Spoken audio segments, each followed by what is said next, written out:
woman, got engaged. Time passed, wedding day. Then my feet turned cold at the tone of those wedding bells. I felt bad, everybody got dressed up, but I knew I'd messed up, so I had to fess up that all I really wanted was just to get drunk as hell. So I jilted that poor woman and I got drunk as hell. Hey guys, this is Dan with Gears and Gadgets. Thanks for tuning in. Today I'm going to do a follow-up Friday video. Follow-up Friday. I was going to do it on the toolboxes, but I wanted to do actually more of a garage tour for this video. So I've mentioned a lot of times that I like to do all my own wrenching because, well, then I get to actually acquire a bunch of tools and then continually do my own wrenching, which really saves money, I think, as I'm holding this Daytona Twin Tech, the Twin Scan 4. This was like just under $500 because I fried the ABS on my Harley-Davidson Heritage 114. Now I didn't actually fry it, but I did do a fluid flush on the bike, which did trigger the ABS, so I need to go through and flush that out. That'll be in another video coming here, probably in the next video or two. Now I recently actually just bought this Icon seat from Harbor Freight. Put that together real quick in a quick time lapse. Honestly, it actually was that easy. It's like 3 pieces put together. It's a nice seat. My trusty El Cheapo Pittsburgh. This one I bought several years ago. The seat is ripped, but it was easy to put together, and now I have an extra stool. Got this tall stool, so plenty of seating here in the garage.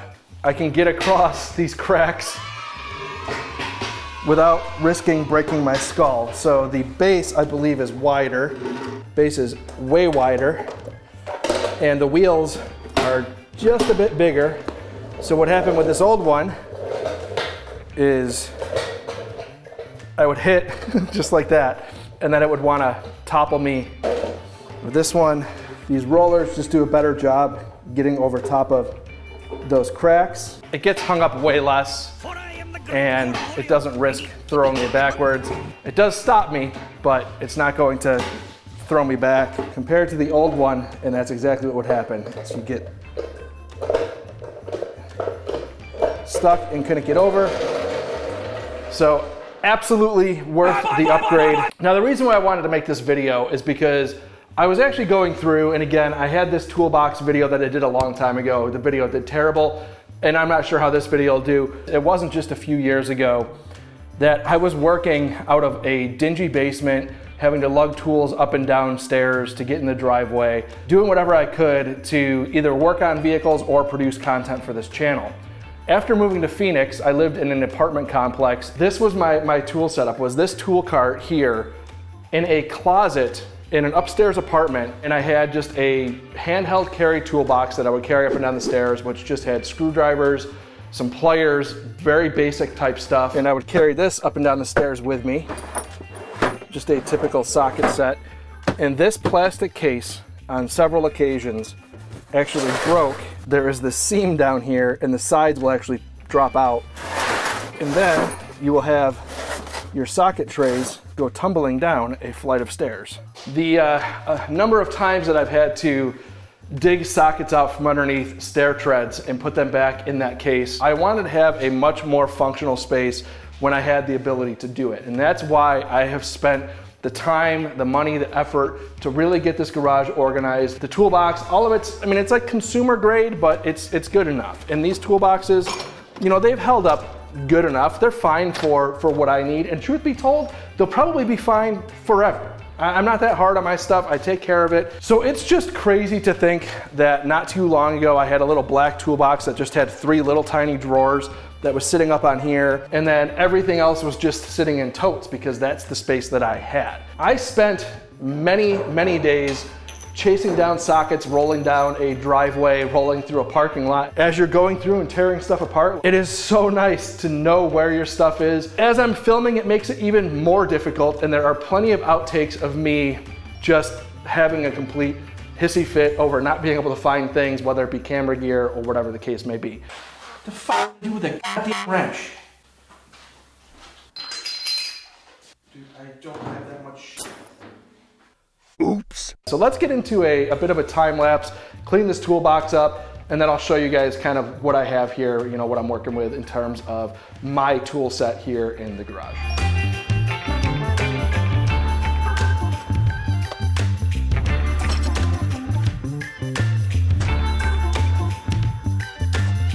The stuff that I go to most of the time is right up top here. This is obviously, again, the drawer, tapes, things like that. Number one go-to, screwdrivers and Allens, the hook tools, things like that. Allens kind of out to the back, stuff that I use a little less frequently. Pliers, vice grips, all that kind of stuff here, cutters, snap ring tools, hammers, wedges, files, kind of some little bit of random stuff as I get back here. Cut-off wheels, things like that. Automotive tools, and of course all my drawers are all labeled as well, but trim removal tools, a ball joint separator, which I have that now because I tore a boot recently trying to do it like an idiot. But anyhow, drills, drill bits, basically all my drill attachments up in this drawer here. Electrical, stud finders, some cable tools, so for Cat 5 cable splicing. Here we have our adjustable head wrenches. These are a very expensive, but I'm happy that I bought them kind of setup. I like the fact that they're in trays, nice and organized. They actually fit in this drawer perfectly. And then of course you can take these plastic trays out, kind of carry them across the garage as necessary. Very nice setup. The Milwaukee pack out setup is fantastic. I love these trays because they pop out and they go into the plastic trays where I can actually take them in the truck with me on road trips. Anytime that I go on a long distance road trip, I like to be able to grab my sockets and kind of take them with me. So nice to be able to kind of take your tools and go. Same setup, Milwaukee actually just came out with this pack out tray setup for the 1/2 inch, and I love it. It's awesome. So same idea with those trays. You can take them and grab and go with them.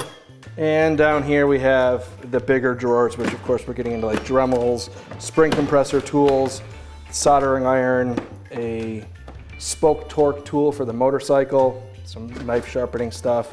As you get into the bigger drawers, it tends to get more bigger in general, some power tools, cut-off wheel, this Milwaukee hacksaw, which I absolutely love. I actually bought that just to cut off the front air spoiler on the front of the truck, and I used it for a ton of stuff. And this is the, I guess just my shelves for chemicals. I actually usually have a bunch of shop towels in here. This isn't super organized because a lot of times I'm just kind of grabbing stuff and just digging through it all the time anyhow. Again, some oil, things like that.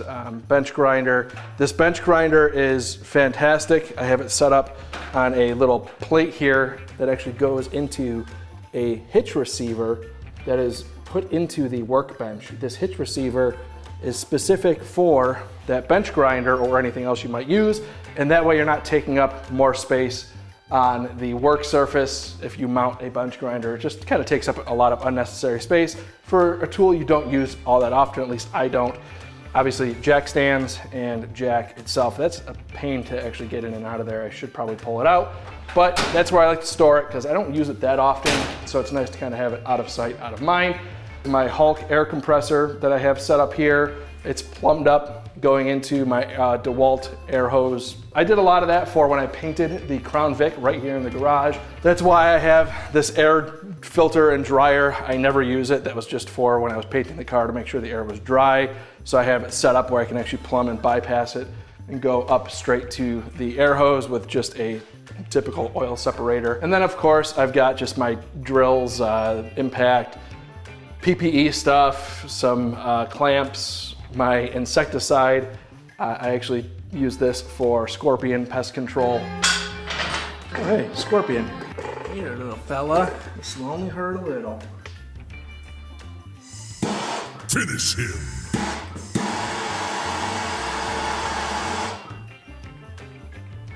Sorry, bro.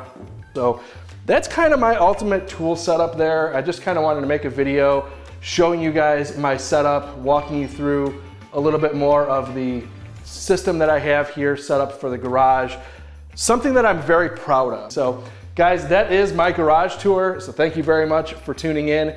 If this is your first time tuning in, please hit that subscribe button down below. Remember, likes go a long way to support the channel. I will see you guys next time.